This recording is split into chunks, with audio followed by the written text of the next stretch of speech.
IPU की president और Tanzania संयुक्त गणराज्य की नेशनल असेंबली के अध्यक्ष माननीय डॉक्टर तुलिया एक्सन का स्वागत करते हुए अत्यंत प्रसन्नता हो रही है। वे हमारी सम्मानित अतिथि के रूप में भारत की आधिकारिक यात्रा पर आई है। यह हमारे लिए खुशी की बात है कि डॉक्टर एक्सन बजट सत्र को देखने के लिए यहाँ उपस्थित है। माननीय डॉक्टर तुलिया एक्सन शुक्रवार दिनांक 19 जुलाई 2024 को भारत पहुंची। उन्होंने 21 जुलाई 2024 को आगरा का भ्रमण किया और इस समय वह विशेष बॉक्स में आसीन है। हम भारत में उनके सुखद और सफल प्रवास की कामना करते हैं। हम अंतर संसदीय संघ के प्रेसिडेंट के रूप में उनकी भूमिका के लिए सफलता की भी कामना करते हैं। उनके माध्यम से हम तंजानिया गणराज्य की संसद के सदस्यों, तंजानिया की सरकार तथा वहां की मित्र जनता को बधाई और शुभकामनाएं देते हैं। माननीय सदस्यगण, जैसा कि आपको समाचार भाग 2 के माध्यम से पहले ही सूचित किया जा चुका है कि माननीय वित्त मंत्री के बजट भाषण की प्रतियां हार्ड कॉपी के रूप में उपलब्ध कराई जाएगी। अतः बजट प्रस्तुत हो जाने के पश्चात माननीय सदस्य कृपया बजट भाषण की अपनी अपनी प्रति प्रकाशन काउंटर से प्राप्त कर लें। आपको यह भी सूचित किया जाता है कि माननीय मंत्री द्वारा बजट प्रस्तुत किए जाने के पश्चात बजट की प्रतियां आपको मेंबर्स पोर्टल के माध्यम से भी उपलब्ध करा दी जाएगी। माननीय वित्त मंत्री Shrimati Nirmala Sitharaman.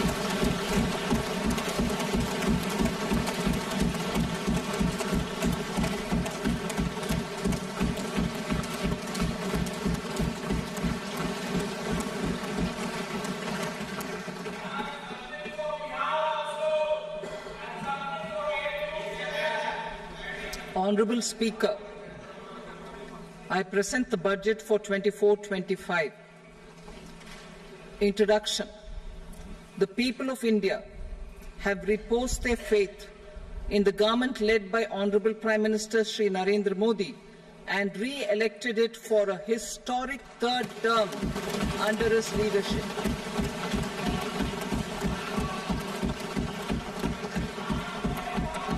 We are grateful for their support, faith, and trust in our policies. We are determined to ensure that all Indians, regardless of religion, caste, gender, and age, make substantial progress in realizing their life goals and aspirations. Global context. The global economy, while performing better than expected, is still in the grip of policy uncertainties. Elevated asset prices, political uncertainties, and shipping disruptions continue to pose significant downside risks for growth and upside risks to inflation.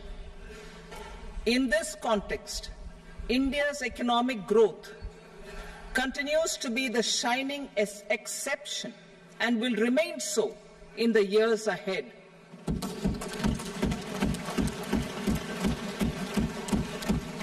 India's inflation continues to be low, stable, and moving towards the 4% target. Core inflation, that is non-food and non-fuel, currently is 3.1%. Steps are being taken to ensure supplies of perishable goods reach markets adequately. Interim budget. As mentioned in the interim budget, we need to focus on 4 major castes, namely the Garib, Mahilaye, Yuva, and Annadata, the poor, women, youth, and the farmer. For Annadata, we announced higher minimum support prices a month ago for all major crops, delivering on the promise of at least a 50% margin over costs. Pradhan Mantri Garib Kalyan Anna Yojana was extended for 5 years, benefiting more than 80 crore people. Administrative actions for approval and implementation of various schemes announced in the interim budget are well underway. The required allocations have been made. Budget theme. Turning attention to the full year and beyond in this budget, we particularly focus on employment, skilling, MSMEs, and the middle class.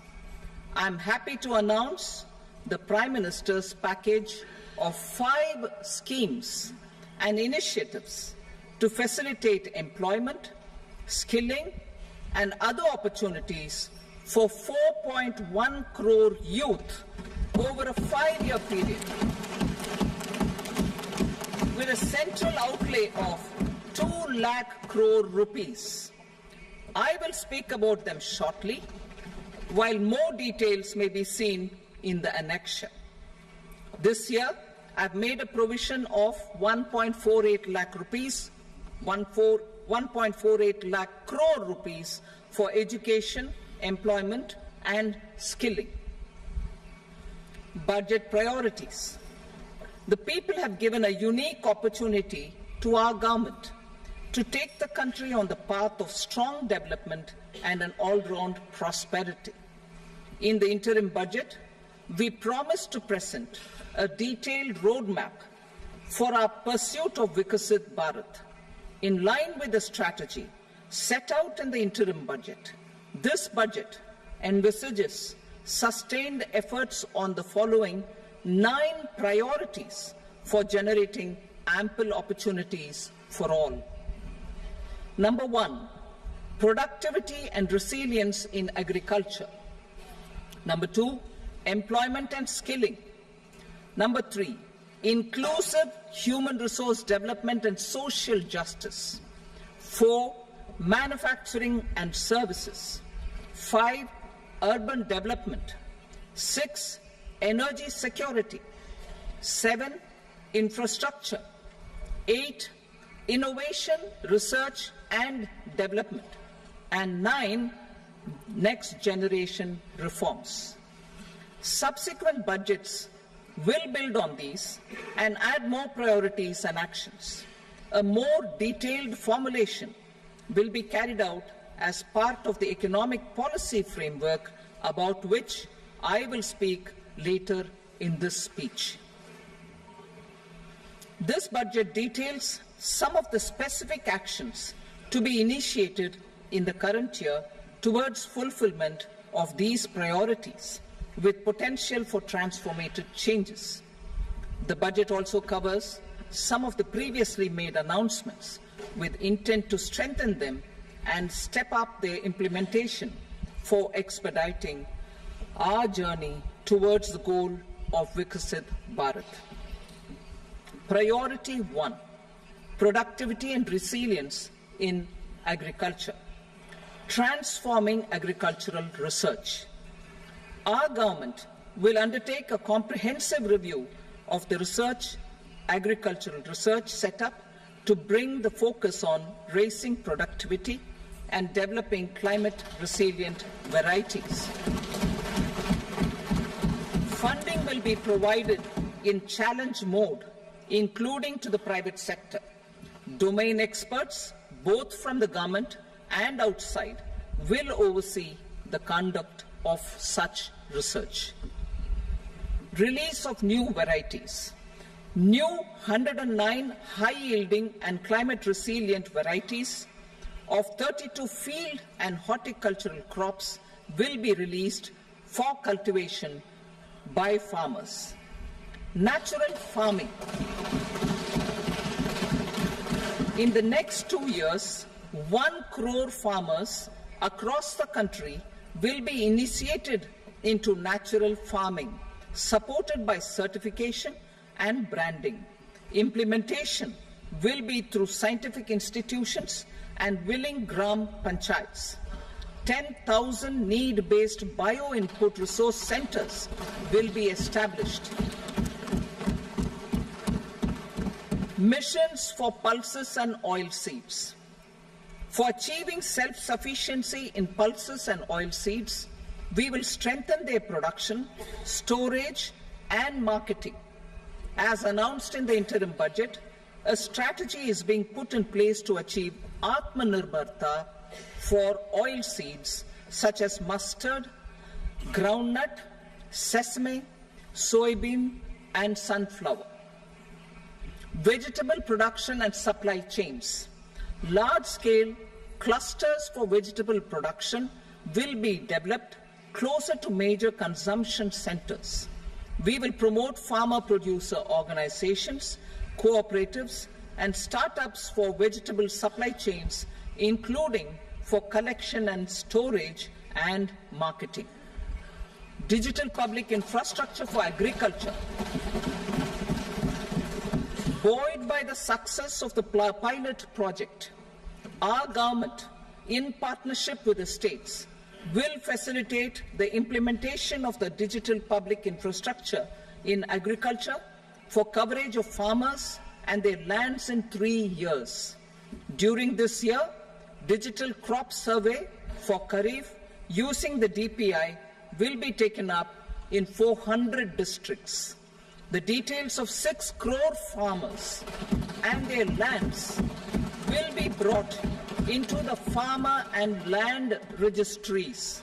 Further, the issuance of Jan Samarth based Kisan credit cards will be enabled in 5 states. Shrimp production and export. Financial support for setting up a network of nucleus breeding centers for shrimp brood stocks will be provided. Financing for shrimp farming, processing, and export will be facilitated through NABARD. National cooperation policy.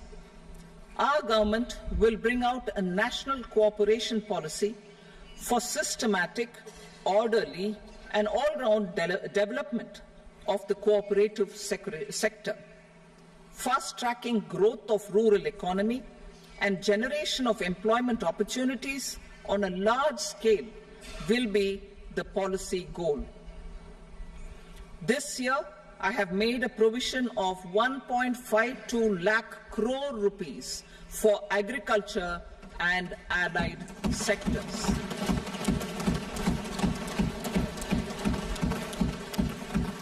Priority 2, employment and skilling. Employment-linked incentive. Our government will implement following 3 schemes for employment-linked incentive as part of the Prime Minister's package. These will be based on enrollment in the EPFO and focus on recognition of first-time employees and support to employees and employers. Scheme A, first-timers.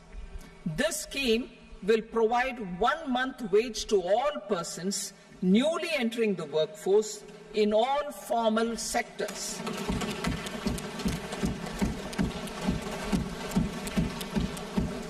Direct benefit transfer of 1 month's salary in 3 installments to first-time employees as registered in the EPFO will be up to 15,000 rupees.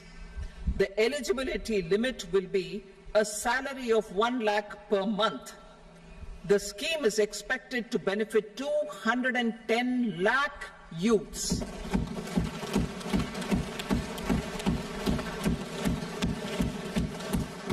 Scheme B, job creation in manufacturing. This scheme will incentivize additional employment in the manufacturing sector linked to the employment of first-time employees. An incentive will be provided at specified scale directly both to the employee and the employer with respect to the EPFO contribution in the first 4 years of employment. The scheme is expected to benefit 30 lakh youth entering employment and their employers.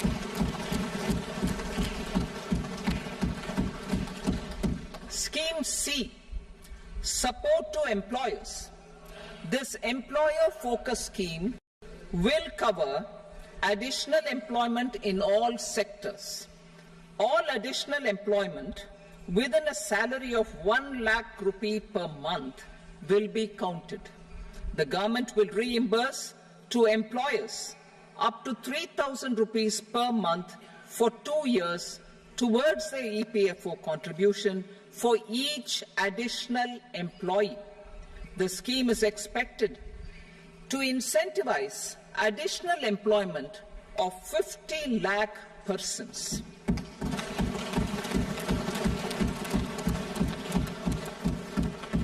Participation of women in the workforce. We will facilitate higher participation of women in the workforce through setting up of working women hostels in collaboration with industry and establishing creches. In addition, the partnership will seek to organize women-specific skilling programs and promotion of market access for women SHG enterprises. Skilling program. I'm happy to announce a new centrally sponsored scheme as the fourth scheme under the Prime Minister's package for skilling in collaboration with state governments and industry. 20 lakh youth will be skilled over a 5-year period.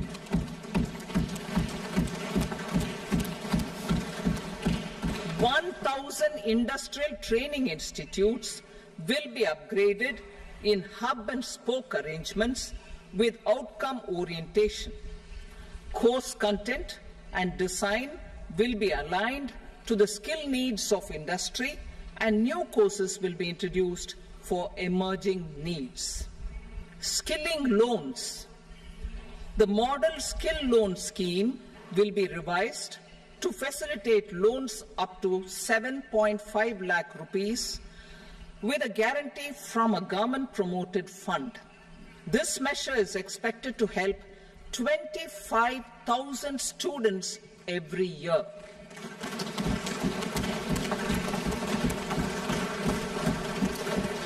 Education loans. For helping our youth who have not been eligible for any benefit under government schemes and policies, I am happy to announce a financial support for loans up to 10 lakh rupees for higher education in domestic institutions.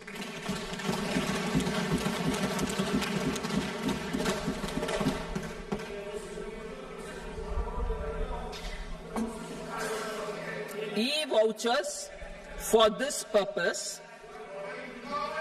E-vouchers for this purpose will be given directly to 1 lakh students every year for annual interest subvention of 3% of the loan amount. Priority 3, inclusive human resource development and social justice, saturation approach. Our government is committed to all-round, all-pervasive and all-inclusive development of people, particularly farmers, youth, women, and the poor. For achieving social justice comprehensively, the saturation approach of covering all eligible people through various programs, including those for education and health, will be adopted to empower them by improving their capabilities. Implementation of schemes meant for supporting economic activities by craftsmen, artisans, self-help groups, scheduled caste, scheduled tribe, and women entrepreneurs and street vendors such as the PM Vishwakarma, PM Swanidhi, National Livelihood Missions, and Stand Up India will be stepped up. Purvodaya. The states in the eastern part of the country are rich in endowments and have strong cultural traditions. We will formulate a plan, Purvodaya, for the all-round development of the eastern region of the country, covering Bihar, Jharkhand, West Bengal, Odisha, and Andhra Pradesh. This will cover human resource development, infrastructure, and generation of economic opportunities to make the region an engine to attain Vikasit Bharat. On the Amritsar-Kolkata Industrial Corridor, we will support development of an industrial node at Gaya. This corridor will catalyze industrial development of the eastern region. The industrial node at Gaya will also be a good model for developing our ancient centers of cultural importance into future centers of modern economy. This model shall showcase Vikas B, Virasat B in our growth trajectory.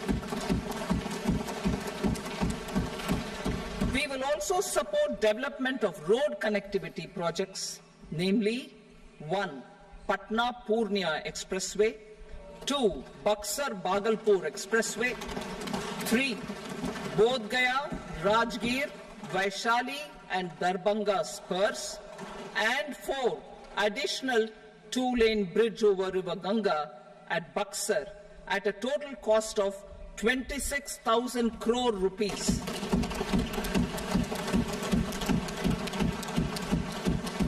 Power projects, including setting up of a new 2,400 megawatt power plant at Pir Painti, will be taken up at a cost of 21,400 crore rupees. New airports, medical colleges, and sports infrastructure in Bihar will be constructed. An additional allocation to support capital investments will be provided. The requests of Bihar government for external assistance from multilateral development banks will be expedited.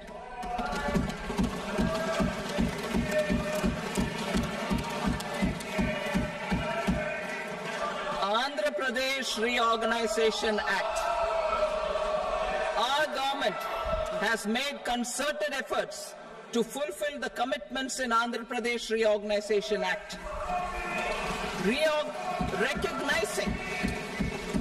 Recognizing the state's need for the capital, recognizing the state's need for a capital, we will facilitate special financial support through multilateral development agencies. In the current financial year, 15,000 crore rupees will be arranged with additional amounts in future years.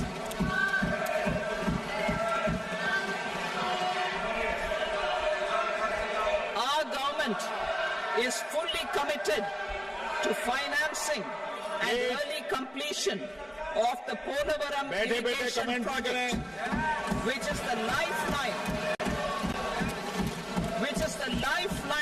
for Andhra Pradesh and its farmers. This will facilitate our country's food security as well. Under the Act, Andhra Pradesh Reorganization Act, for promoting industrial development, funds will be provided for essential infrastructure such as water, power, railways, and roads in Kopparthi node on the Visakhapatnam-Chennai Industrial Corridor and Varavakal node on the Hyderabad-Bengaluru Industrial Corridor.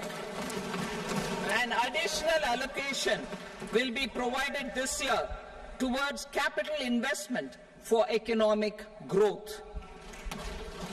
Grants for backward regions of Rayalaseema, Prakasham, North Coastal Andhra, as stated in the Act, will be provided. PM Awas Yojana. 3 crore additional houses under the PM Awas Yojana in rural and urban areas in the country have been announced, for which the necessary allocations are being made. Women-led development. For promoting women-led development, the budget carries an allocation of more than 3 lakh crore for schemes benefiting women and girls. This signals our government's commitment for enhancing women's role in economic development. Pradhan Mantri Janjatiya Unnat Gram Abhiyan. For improving the socio-economic condition of tribal communities, we will launch the Pradhan Mantri Janjatiya Unnat Gram Abhiyan by adopting saturation coverage for tribal families in tribal majority villages and aspirational districts.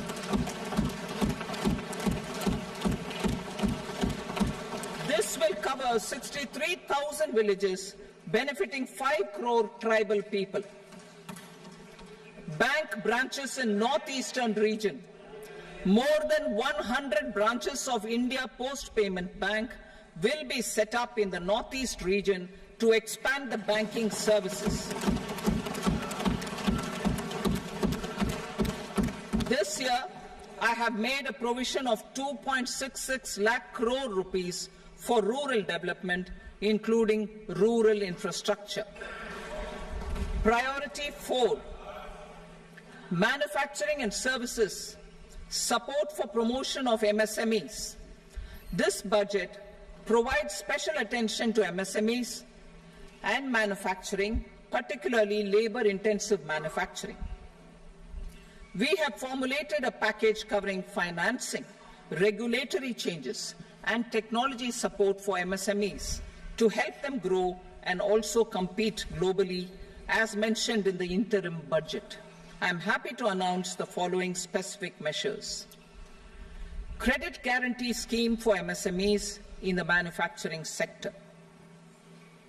For facilitating term loans to MSMEs for purchase of machinery and equipment without collateral or third-party guarantee, a credit guarantee scheme will be introduced.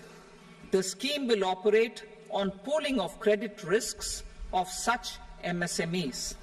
A separately constituted self-financing guarantee fund will provide to each applicant guarantee cover up to 100 crore rupees, while the loan amount may be larger. The borrower will have to provide an upfront guarantee fee and an annual guarantee fee on the reducing loan balance.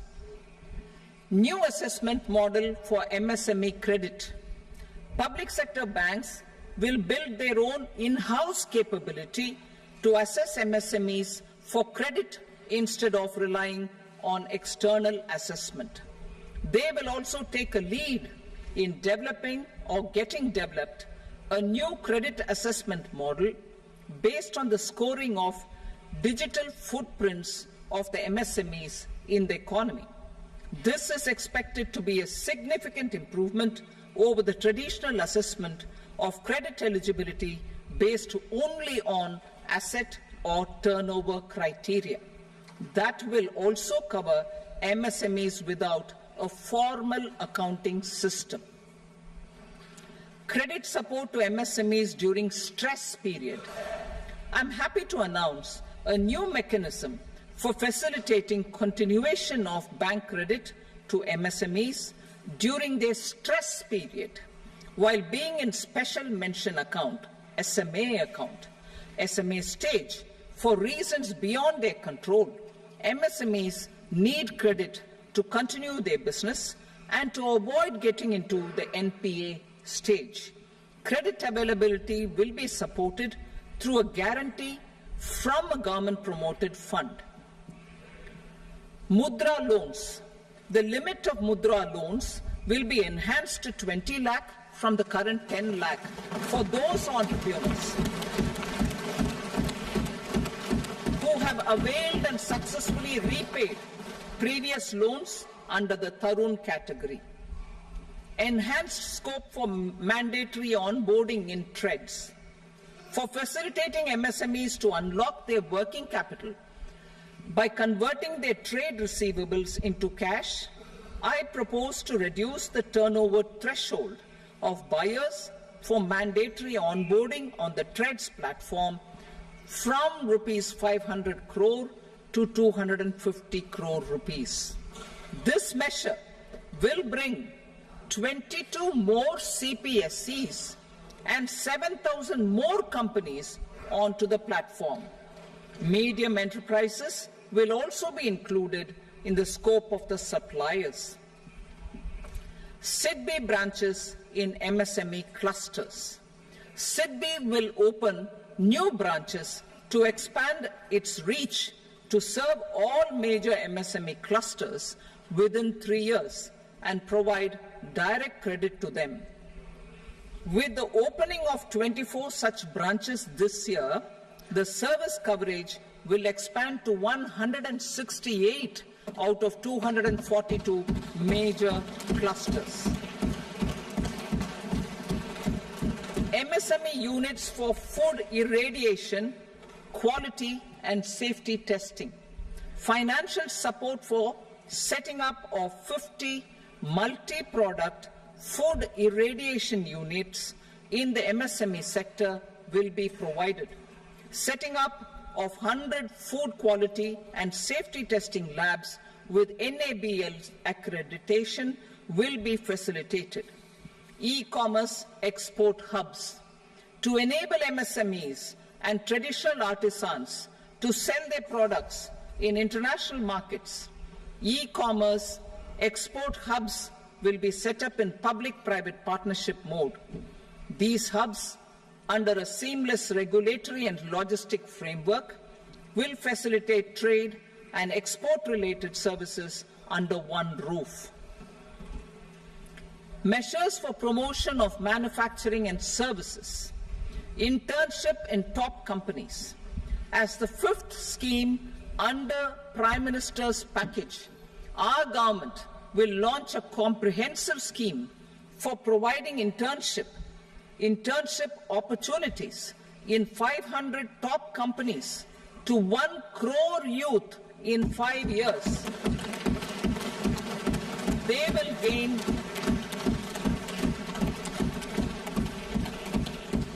will gain exposure for 12 months to real-life business environment, varied professions, and employment opportunities. An internship allowance of 5,000 per month, 5,000 rupees per month, along with a one-time assistance of 6,000 rupees will be provided. Companies will be expected to bear the training cost and 10% of their internship cost from their CSR funds. Industrial parks. Our government will facilitate development of investment-ready, plug-and-play industrial parks with complete infrastructure in or near 100 cities in partnership with the states and private sector by better using town planning schemes.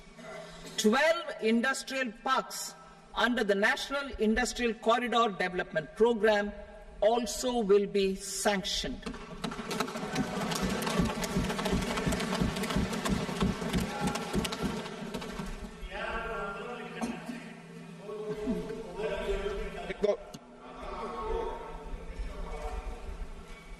Veggie paper, no. Please, Petty.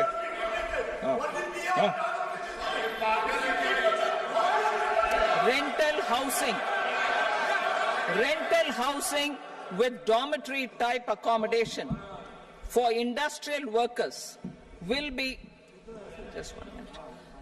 Rental housing, I repeat, rental housing with dormitory type accommodation for industrial workers will be facilitated in PPP mode with VGF support and commitment from anchor industries.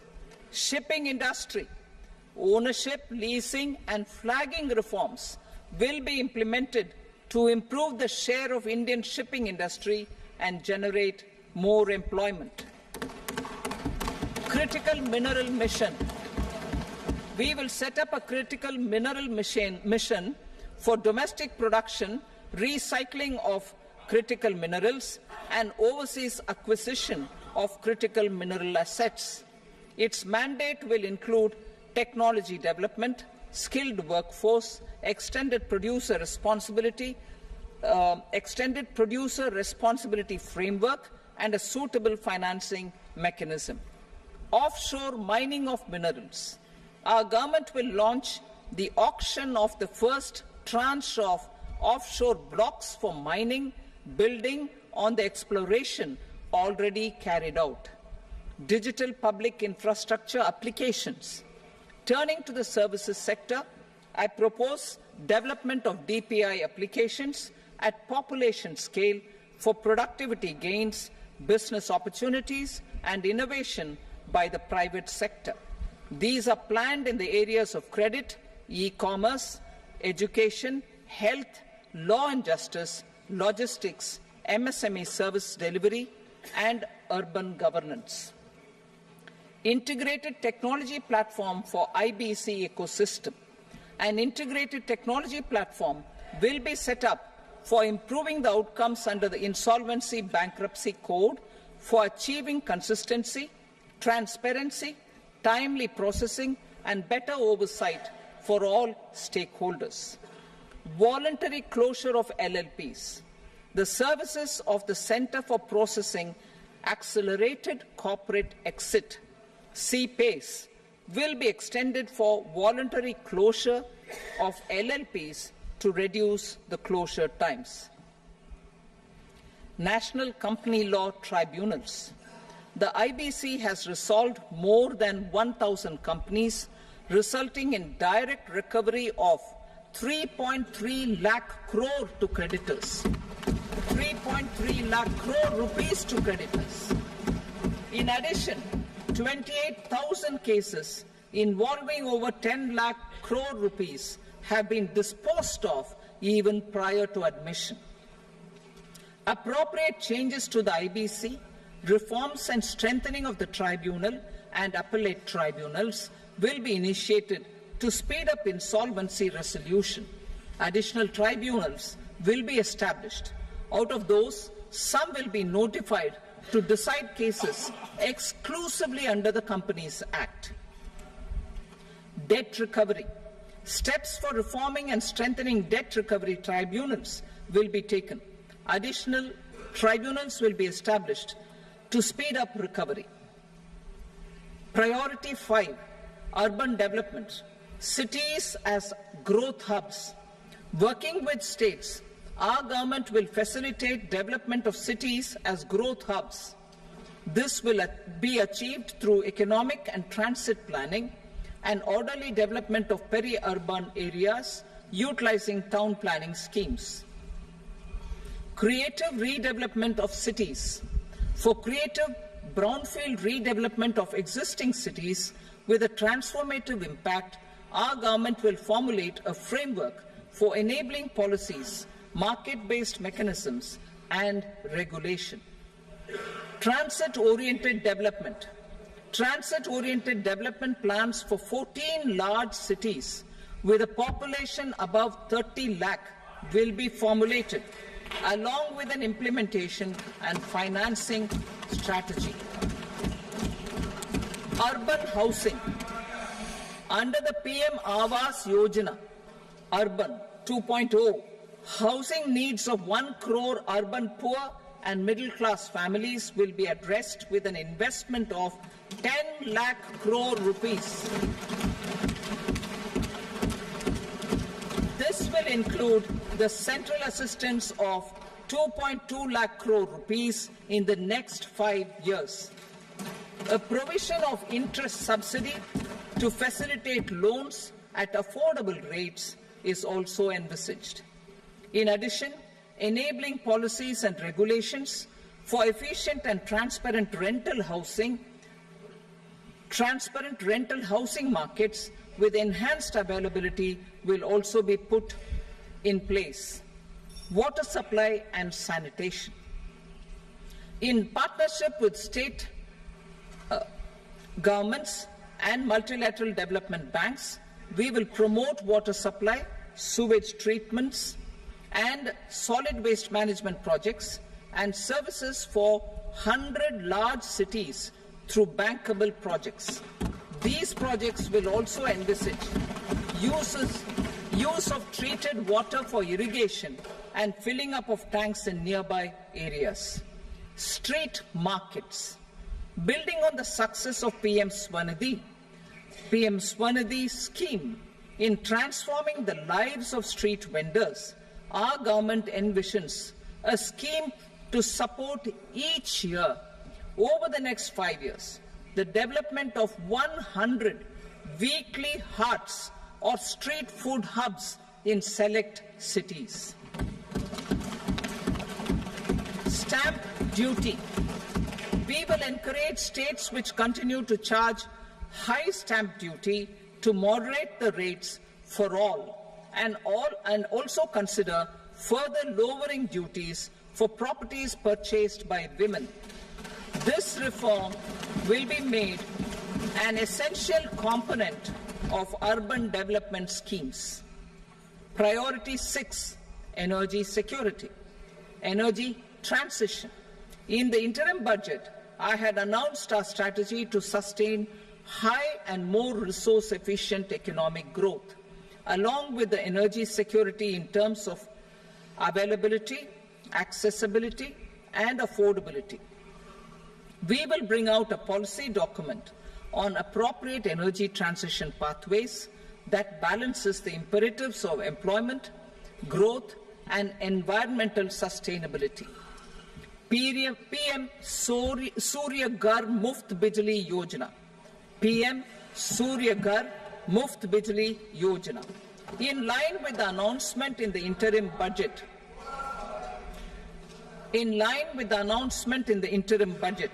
PM Surya Ghar Muft Bijli Yojana has been launched to install rooftop solar plants to enable 1 crore households obtain free electricity up to 300 units every month. The scheme has generated remarkable response with more than 1.28 crore registrations and 14 lakh applications, and we will further encourage it. Pumped storage policy. A policy for promoting pumped storage projects will be brought out for electricity storage and facilitating smooth integration of the growing share of renewable energy with its variable and intermittent nature in the overall energy mix.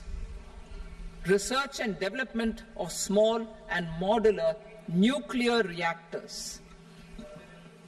Nuclear energy is expected to form a very significant part of the energy mix for Viksit Bharat.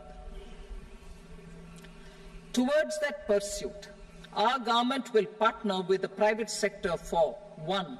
Setting up Bharat Small Reactors, 2. Research and development of Bharat Small Modular Reactor, and 3. Research and development of newer technologies for nuclear energy.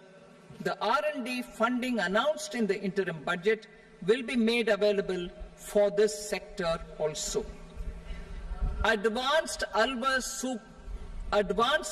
supercritical thermal power plants. The development of indigenous technology for advanced ultra supercritical thermal power plants with much higher efficiency has been completed. A joint venture between NTPC and BHEL will set up a full-scale 800 megawatt commercial plant using AUSC technology. The government will provide the required fiscal support.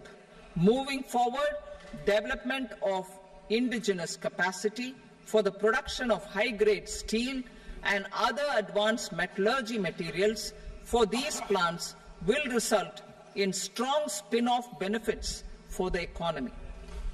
Roadmap for hard-to-abate industries. A roadmap for moving the hard-to-abate industries from energy efficiency targets to emission targets will be formulated. Appropriate regulations for transition of these industries from the current perform, achieve and trade mode to Indian carbon market mode will be put in place. Support to traditional micro and small industries.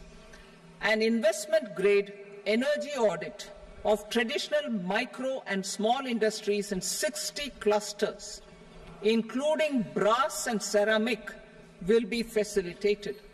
Financial support will be provided for shifting them to cleaner forms of energy and implementation of energy efficiency measures. The scheme will be replicated in another 100 clusters in the next phase. Priority 7, infrastructure investment by central government. Significant investment the central government has made over the years in building and improving infrastructure has had a strong multiplier effect on the economy. We will endeavour to maintain strong fiscal support for infrastructure over the next 5 years in conjunction with imperatives of other priorities and fiscal consolidation. This year, I have provided 11,11,111 crore rupees for capital expenditure. This would be 3.4% of our GDP. Infrastructure investment by state governments. We will encourage states to provide support of similar scale for infrastructure, subject to their development priorities. A provision of 1.5 lakh crore rupees for long-term interest-free loans have been made this year, also to support the states in their resource allocation. Private investment in infrastructure. Investment in infrastructure by private sector will be promoted through viability gap funding and enabling policies and regulations. A market-based financing framework will be brought out. Pradhan Mantri Gram Sadak Yojana, Phase 4 of the PMGSY will be launched to provide all-weather connectivity to 25,000 rural habitations, which have become eligible in view of their population increase. Irrigation and flood mitigation. Bihar has frequently suffered from floods, many of them originating outside the country. Plans to build flood control structures in Nepal are yet to progress. Our government, through the Accelerated Irrigation Benefit Program and other sources, will provide financial support for projects with estimated cost of 11,500 crore rupees, such as the Kosi-Michi intra-state link and 20 other ongoing and new schemes, including barrages, river pollution abatement and irrigation projects. In addition, survey and investigation of Kosi-related flood mitigation and irrigation projects will be undertaken.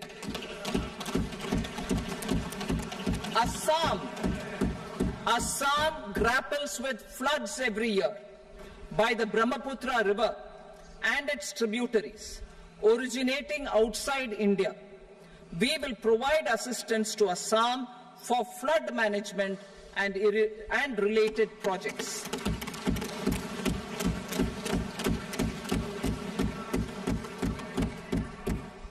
Himachal Pradesh suffered extensive losses due to floods last year. Our government will provide assistance to the state for reconstruction and rehabilitation through multilateral development assistance.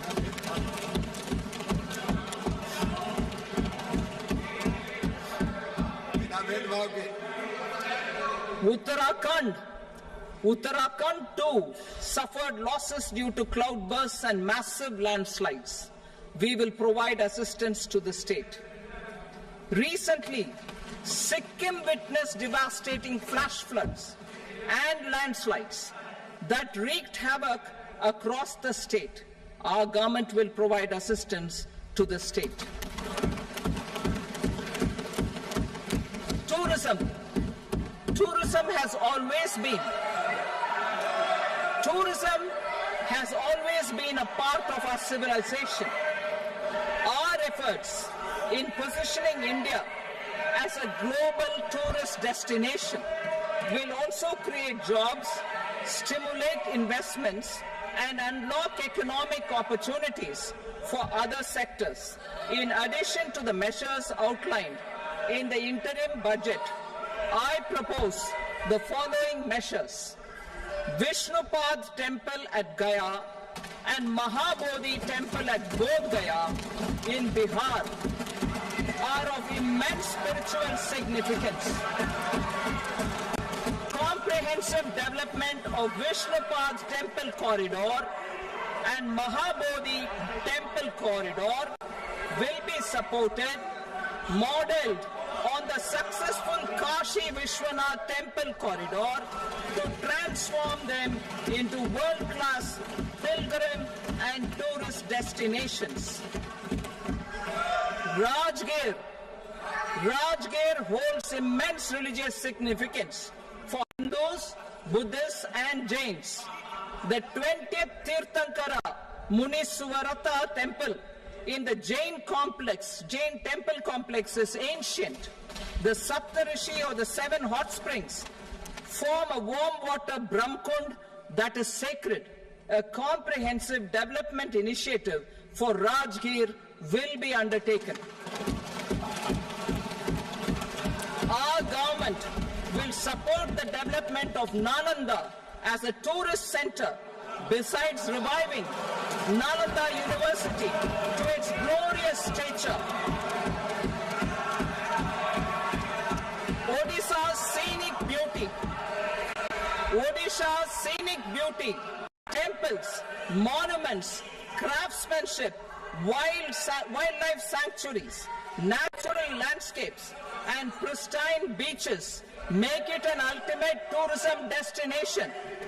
Our government will provide assistance for their development to Odisha as well. Priority 8, innovation, research and development. We will operationalize the Anusandhan National Research Fund for basic research and prototype development. Further, we will set up a mechanism for spurring private sector-driven research and innovation at commercial scale with a financing pool of 1 lakh crore rupees in line with the announcement in the interim budget. Space economy. With our continued emphasis on expanding the space economy by 5 times in the next 10 years, a venture capital fund of 1,000 crore rupees will be set up.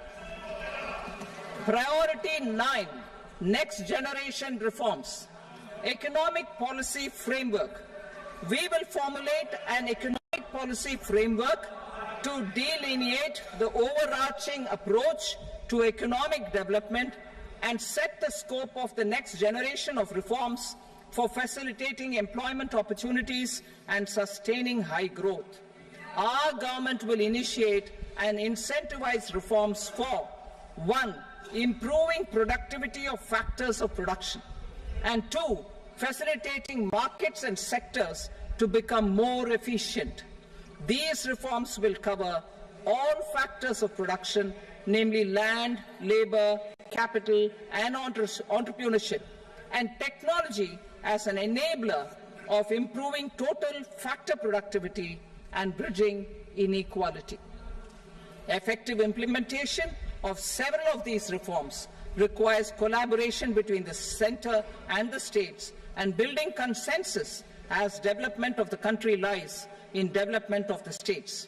For promoting competitive federalism and incentivizing states for faster implementation of reforms, I propose to earmark a significant part of the 50-year interest-free loan. Working with the states, we will initiate the following reforms.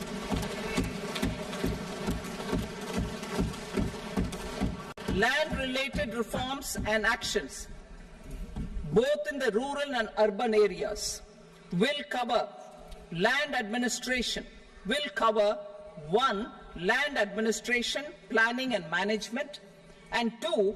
Urban planning usage and building bylaws.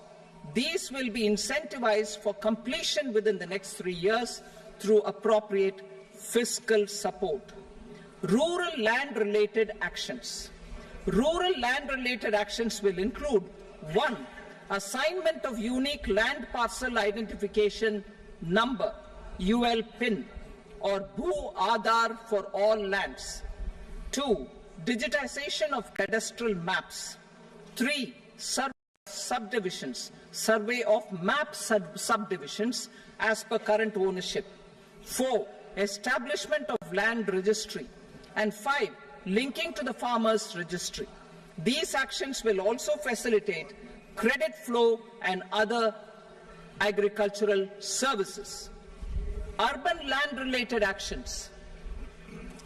Land records in urban areas will be digitized with GIS mapping. An IT-based system for property record administration, updating, and tax administration will be established. These will also facilitate improving the financial position of urban local bodies. Labor-related reforms. Services to labor. Our government will facilitate the provision of a wide array of services to labor, including those for employment and skilling. A comprehensive integration of eShram portal with other portals will facilitate such one-stop solution. Open architecture databases for the rapidly changing labor market, skill requirements, and available job roles, and a mechanism to connect job aspirants with potential employers and skill providers will be covered in these services. Shram Suvidha and Samadhan portal.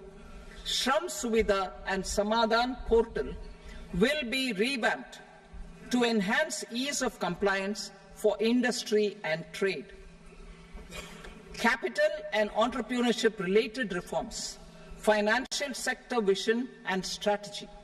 For meeting financing needs of the economy, our government will bring out a financial sector vision and strategy document to prepare the sector in terms of size, capacity, and skills.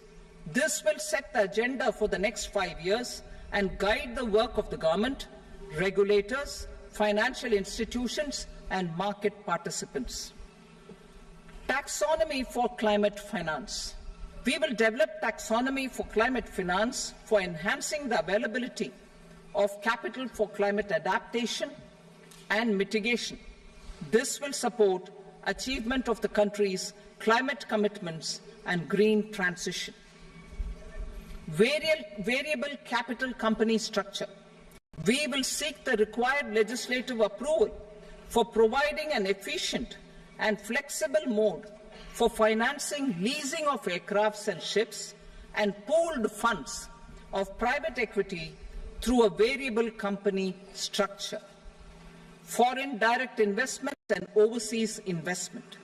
The rules and regulations for foreign direct investment and overseas investments will be simplified to 1.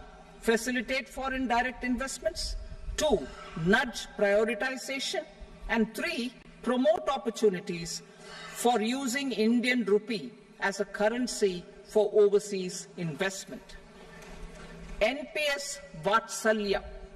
NPS Vatsalya, a plan for contribution by parents and guardians for minors will be started. On attaining the age of majority, the plan can be converted seamlessly into a normal NPS account. Use of technology. We have successfully used technology for improving productivity and bridging inequality in our economy during the past 10 years. Public investment in digital infrastructure and innovations by the private sector have helped in improving access of all citizens, particularly the common people, to market resources, education, health and services. We will step up adoption of technology towards digitalization of the economy. Ease of doing business. For enhancing ease of doing business, we are already working on the Jan Vishwas Bill 2.0. Further, states will be incentivized for implementation of the business reforms, action plans and digitalization. Data and statistics. For improving data governance, collection, processing and management of data and statistics, different sectoral databases, including those established under the Digital India Mission, will be utilized with active use of technology tools. New pension scheme. The committee to review the NPS has made considerable progress in its work. I am happy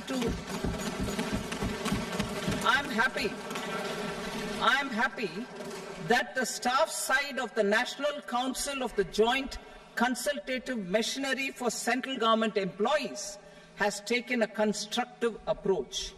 A solution will be evolved which addresses the relevant issues while maintaining fiscal prudence to protect the common citizens. Budget estimates for 24-25. For the year 24-25, total receipts other than borrowings and the total expenditure are estimated at 32.07 lakh crore rupees and 48.21 lakh crore rupees respectively. The net tax receipts are estimated at 25.83 lakh crore rupees. The fiscal deficit is estimated at 4.9% of the GDP. The gross and the net market borrowings through dated securities during 24-25 are estimated at 14.01 lakh crore rupees and 11.63 lakh crore rupees respectively. Both will be less than that in 23-24. The fiscal consolidation path announced by me in 2021 has served our economy very well, and we aim to reach the deficit below 4.5% next year. The government is committed to staying the course. From 2026-27 onwards, our endeavour will be to keep the fiscal deficit each year such that the central government's debt will be on a declining path as percentage of GDP. I will now move to Part B.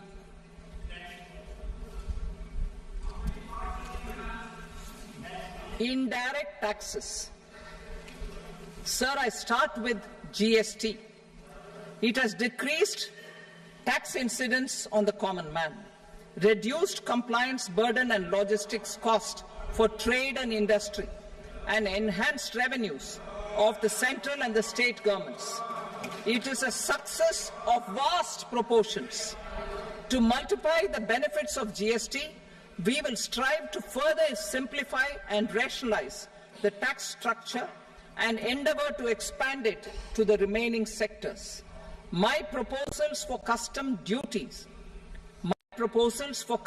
duties intend to support domestic manufacturing, deepen local value addition, promote export competitiveness, and simplify taxation while keeping the interest of the general public and consumers surmount. In Budget 22-23, we reduced the number of customs duty rates. I propose to undertake a comprehensive review of the rate structure over the next 6 months to rationalize and simplify it for ease of trade, removal of duty inversion, and reduction of disputes. I shall now take up sector-specific customs duty proposals. Medicine and medical equipments.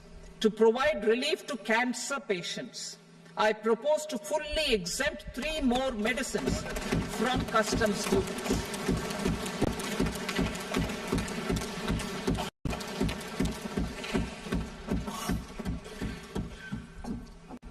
I also propose changes in the BCD on X-ray tubes and flat panel detectors for use in medical X-ray machines under the phased manufacturing program so as to synchronize them with the domestic capacity addition. Mobile phone and related parts. With a 3-fold increase in domestic production and almost a 100-fold jump in exports of mobile phones over the last 6 years, the Indian mobile industry has matured. In the interest of consumers, I now propose to reduce the BCD on mobile phone, mobile PCBA, and mobile charger to 15%. Critical minerals. Minerals such as lithium, copper, cobalt, and rare earth elements are critical for sectors like nuclear energy, renewable energy, space, defense, telecommunications, and high-tech electronics. I propose to fully exempt customs duties on 25 critical minerals and reduce BCD on 2 of them. This will provide a major fillip to the processing and refining of such minerals and help secure their availability for these strategic and important sectors.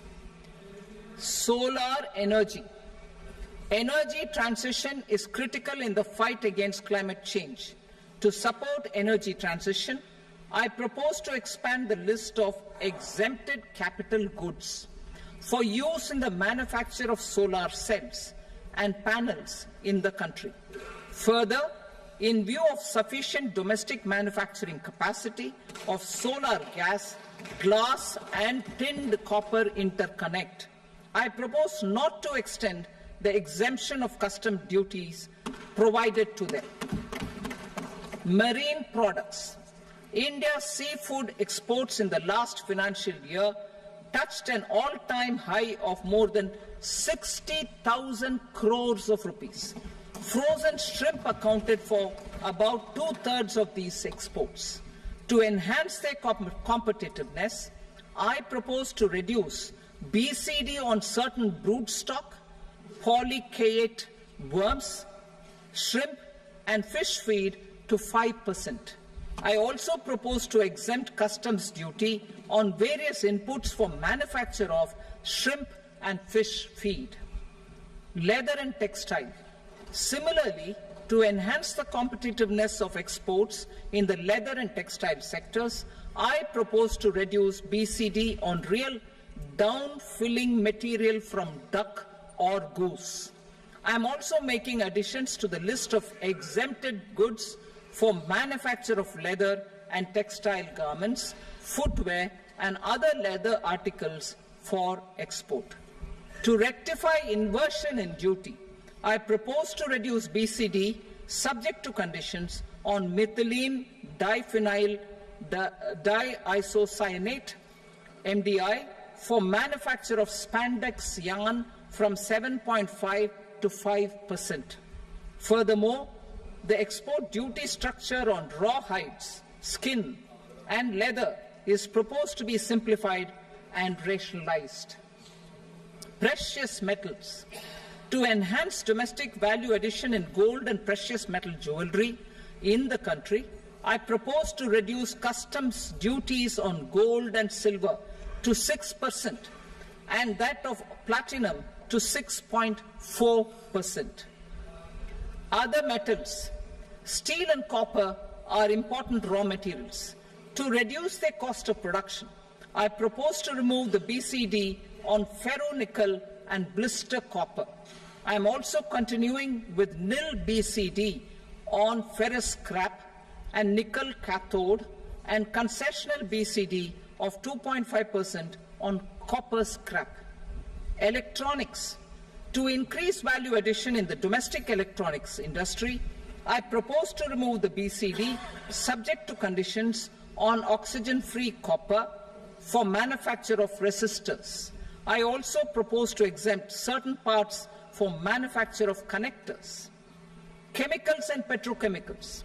To support existing and new capacities in the pipeline, I propose to increase the BCD on ammonium nitrate from 7.5% to 10%. Plastics. PVC flex banners are non-biodegradable and hazardous for environment and health. To curb their imports, I propose to raise the BCD on them from 10 to 25%. Telecommunication equipment. To incentivize domestic manufacturing, I propose to increase the BCD from 10 to 15% on PCBA of specified telecom equipment. Trade facilitation. To promote domestic aviation and boat and ship MRO, I propose to extend the period for export of goods imported for repairs from 6 months to 1 year. I'll read that again. To promote domestic aviation and boat and ship maintenance, repair and operations, I propose to extend the period for export of goods imported for repairs from 6 months to 1 year. In the same vein, I propose to extend the time limit for re-import of goods for repairs under warranty from 3 to 5 years. I now move to direct taxes.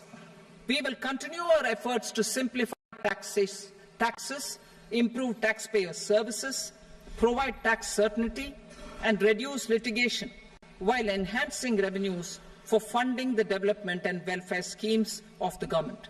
It has been our endeavour to simplify taxation. We have taken a number of measures in the last few years, including introduction of simplified tax regimes without exemptions and deductions for corporate tax and for personal income tax. This has been appreciated by taxpayers.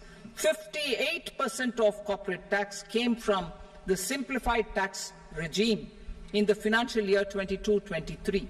Similarly, as per data available till now, for the last fiscal, more than 2/3 have availed the new personal income tax regime. Comprehensive review of the Income Tax Act. I am now announcing a comprehensive review of the Income Tax Act 1961. The purpose is to make the Act concise, lucid, easy to read and understand. This will reduce disputes and litigation, thereby providing tax certainty to the taxpayers. I will also bring down the demand embroiled in litigation. It is proposed to be completed in 6 months. A beginning is being made in the Finance Bill by simplifying the tax regime for charities, TDS rate structures, provisions of reassessment and such provisions, and capital gains taxation. Simplification for charities and TDS. Two tax exemption regimes. The two tax exemption regimes for charities are proposed to be merged into one. The 5% TDS rate on many payments is being merged into the 2% TDS rate, and the 20% TDS rate on repurchase of units by mutual funds or UTI is being withdrawn. TDS rate on e-commerce operators is proposed to be reduced from 1 to 0.1%. Moreover, credit of TCS is proposed to be given in the TDS to be deducted on salary. Further, I propose to decriminalize delay for payment of TDS up to the due date of filing statement for the same. I also plan to provide a standard operating procedure for tedious defaults and simplify and rationalize the compounding guidelines for such defaults. Simplification of reassessment. I propose to thoroughly simplify the provisions for reopening and reassessment. An assessment hereinafter can be reopened beyond 3 years from the end of the assessment year only if the escaped income is 50 lakh rupees or more, up to a maximum period of 5 years from the end of the assessment year. Even in such cases, a time limit of 6 years before the year of the search, as against the existing time limit of 10 years, is being proposed. This will reduce tax uncertainty and disputes. Simplification and rationalization of capital gains. Capital gains taxation is also proposed to be hugely simplified. Short-term gains on certain financial assets shall henceforth attract a tax rate of 20%, while that on all other financial assets and all non-financial assets shall continue to attract the applicable tax rate. Long-term gains on all financial and non-financial assets, on the other hand, will attract a tax rate of 12.5%. For the benefit of the lower and the middle income classes, I propose to increase the limit of exemption of capital gains on certain financial assets to 1.25 lakh rupees per year. Listed financial assets held for more than a year will be classified as long-term, while unlisted financial assets and all non-financial assets will have to be held for at least 2 years to be classified as long-term. Unlisted bonds and debentures, debt mutual funds, and market-linked debentures, irrespective of holding period, however, will attract tax on capital gains at applicable rates. Taxpayer services. All the major taxpayer services under GST and most services under customs and income tax have been digitalized. All remaining services of customs and income tax, including rectification and order giving effect to appellate orders, shall be digitalized and made paperless over the next 2 years. Litigation and appeals. While our concerted efforts to reduce pendency of appeals at various appellate fora are beginning to show good results, it will continue to engage our highest attention. To dispose of the backlog of first appeals, I plan to deploy more officers to hear and decide such appeals, especially those with large tax effect. For resolution of certain income tax disputes pending an appeal, I am also proposing Vivad Se Vishwas Scheme 2024. Further, I propose to increase monetary limits for filing appeals related to direct taxes, excise and service tax in the tax tribunals, high courts and Supreme Court to 60 lakh rupees, 2 crore rupees and 5 crore respectively. With a view to reduce litigation and provide certainty in international taxation, we will expand the scope of safe harbor rules and make them more attractive. We will also streamline the transfer pricing assessment procedure. Employment and investment. I have a few proposals to promote investment and foster employment. First of all, to bolster the Indian startup ecosystem, boost the entrepreneurial spirit, and to support innovation, I propose to abolish the so-called angel tax for all classes of investors. Second, there is tremendous potential for cruise tourism in India. To give a fillip to this employment-generating industry, I am proposing a simpler tax regime for foreign shipping companies operating domestic cruises in the country. Third, India is a world leader in the diamond cutting and polishing industry, which employs a large number of skilled workers. To further promote the development of this sector, we would provide for safe harbor rates for foreign mining companies selling raw diamonds in the country. Fourth, to attract foreign capital for our development needs, I propose to reduce the corporate tax rate on foreign companies from 40 to 35%. Deepening the tax base. I have a couple of proposals for deepening the tax base.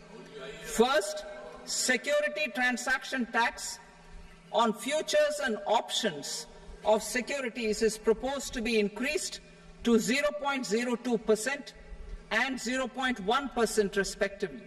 Second, for reasons of equity, I propose to tax income received on buyback of shares in the hands of recipients. Other proposals. To improve social security benefits, deduction of expenditure by employers towards NPS is proposed to be increased from 10 to 14% of the employee's salary. Similarly, deduction of this expenditure up to 14% of salary from the income of employees in private sector, public sector banks and undertakings opting for the new tax regime is proposed to be provided. Indian professionals working in multinationals get ESOPs and invest in social security schemes and other movable assets abroad. Non-reporting of such small foreign assets has penal consequences under the Black Money Act. Such non-reporting of movable assets up to 20 lakh rupees is proposed to be depenalized. Other major proposals in the finance bill relate to withdrawal of equalization levy of 2%, expansion of tax benefits to certain funds and entities in IFSCs, and immunity from penalty and prosecution to Benamidar on full and true disclosure so as to improve conviction under the Benami Transaction Prohibition Act 1988. Personal income tax. Coming to personal income tax rates, I have two announcements to make for those opting for the new tax regime. First, the standard deduction for salaried employees is proposed to be increased from 50,000 to 75,000 rupees.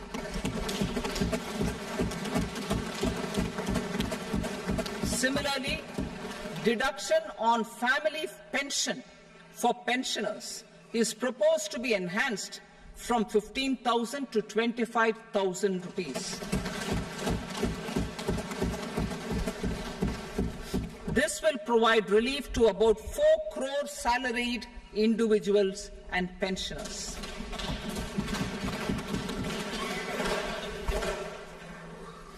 Second, in the new tax regime, the tax rate structure is proposed to be revised as follows. 0 to 3 lakh rupees, nil. 3 to 7 lakh rupees, 5%. 7 to 10 lakh rupees, 10%. 10 to 12 lakh rupees, 15%. 12 to 15 lakh rupees, 20%. And above 15 lakh rupees, 30%. As a result of these changes, a salaried employee in the new tax regime stands to save up to 17,500 rupees in income tax.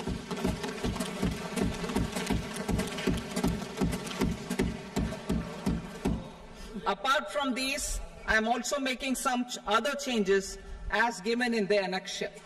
As a result of these proposals, revenue of about 37,000 crore, that is 29,000 crore in direct taxes and 8,000 crore in indirect taxes will be foregone while revenue of about 30,000 crore rupees will be additionally mobilized. Thus, the total revenue foregone is about 7,000 crores annually. Mr. Speaker, sir, with this, I commend the budget to this august House. Jai Hind.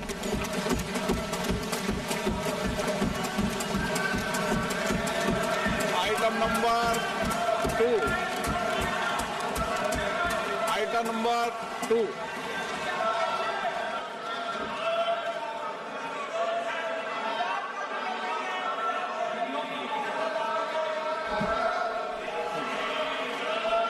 Sir, with your permission, I rise to lay on the table the following statements under Section 3 of the Fiscal Responsibility and Budget Management, FRBM Act 2003, Medium-Term Fiscal Policy cum Fiscal Policy Strategy Statement and Macroeconomic Framework Statement.